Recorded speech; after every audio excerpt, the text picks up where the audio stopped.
Welcome back to Market Matters. I'm Jonathan Gan, joined with Sulhi Azman for our companies in the news segment. And boy, oh boy, do we have something good for you today, because we have actually found out who is the beneficiary of the long-awaited LRT3 project. Well, John, lo and behold, the companies are controlled by two entrepreneur tycoon. And it was, today Prasarana Malaysia Berhad has announced that they have given out the contract to a consortium involving none other than MRCB, which is controlled by Tan Sri Salim, and also George Ken, whom I think you seems to fancy, Tan Sri Tan K. Hawk, where they are appointed as project delivery partner for LRT3, costing some 9 billion ringgit. Correct. So both the shares actually rallied today, and I see really strong action for both the companies.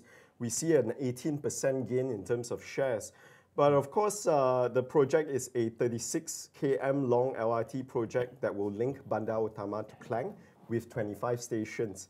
So Sulhi, what do you feel about this? Well, I feel that, kudos to the two analyst research houses. I mean, I think the Age Weekly has reported it way back earlier that this consortium, MRCB and George Ken, is going to win the contract. And, this development should be earning secretive to George Ken's and MRCB's earning. I mean, if you look at it, right, MRCB has always been involved in property development, and they have rather minimal exposure to the LRT or railway business, whereas George Ken, as you know, has moved on from the water metering business and diversified their income into LRT expansion projects. Is this a good deal for both of them companies? Well, Sulhi, I have no doubt about, in terms of the earnings towards the company, I mean a $9 billion project, of course. So what's the concern here?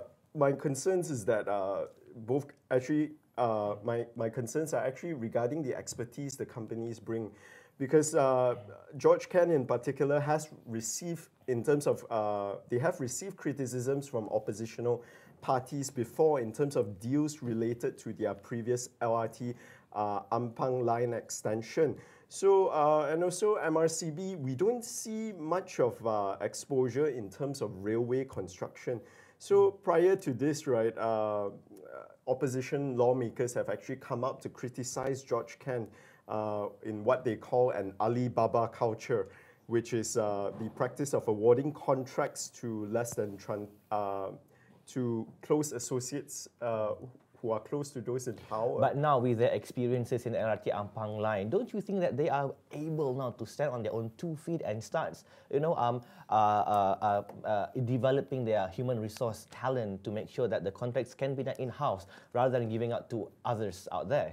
I mean, if you look at it, right, MRCB has a very good cash position. They also have a construction expertise as well. The same goes to George Ken. They have been awarded with the contract so far. Well, Sulhi, that may be true, but my question is just that regarding the expertise the company brings to the table.